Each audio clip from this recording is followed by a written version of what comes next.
My friend Ed was driving way too fast. At the time, we didn't realize he may have had too much to drink. Ed lost control of the wheel of that car, and he crashed into a mound of sand, sending that car hurling into the air before tumbling back to earth. One of the first times that I came to, that's when one of my doctors said this.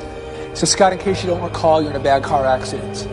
You've broken your neck and have a very serious spinal cord injury that has left you paralyzed from your chest down. Diagnosed quadriplegic.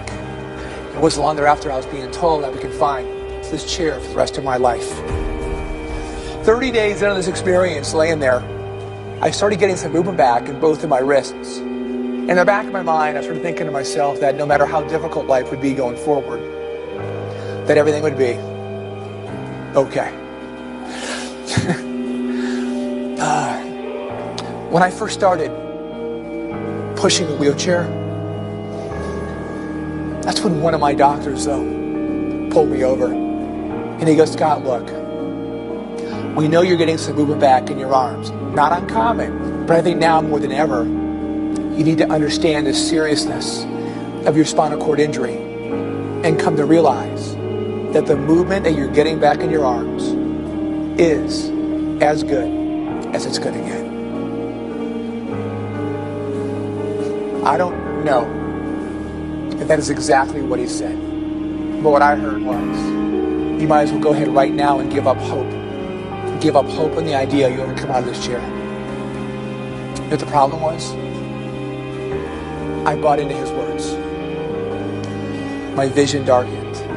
But to make matters a little more difficult for my parents, they were 2,000 miles away, and I literally stopped taking their phone calls. 4 days later, Dad got me on the phone, and he demanded to know what was wrong. So I made an executive decision to tell him. And all he said was this: I was out there 2 weeks ago for your birthday. Your attitude was off the charts. Remember how I reached down, put my arms under your arms, and hoisted you into the upright position? Do you recall what that felt like? Of course I do. Will you do me a favor? Will you go back and recapture that mindset and re-own it again? In the meantime, don't be upset with me. I'm going to have words with that doctor. And then come the next morning, when I woke up, I could not believe my eyes. Standing at that doorway, looking back at me, it was my dad. Letting me know in a sense, everything would be okay. And if I learned anything from Dad, that no matter how difficult life is for you, in that moment you can always change your way of thinking. And that's when I made the profound decision that I was willing to fail, but I was unwilling to quit, while knowing that nothing worth achieving ever comes too easy.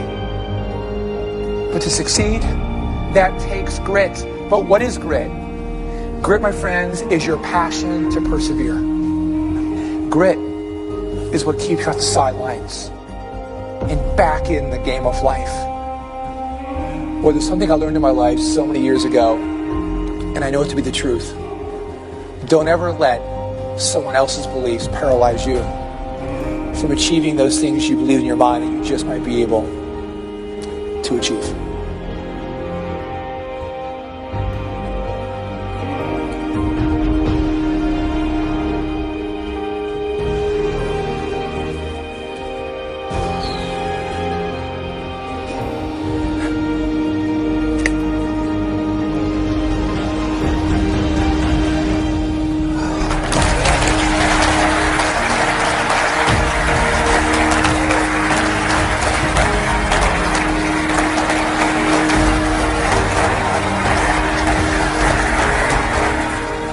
If you are looking to thrive, to beat the odds, and achieve extraordinary results in your own lives, don't give up too soon.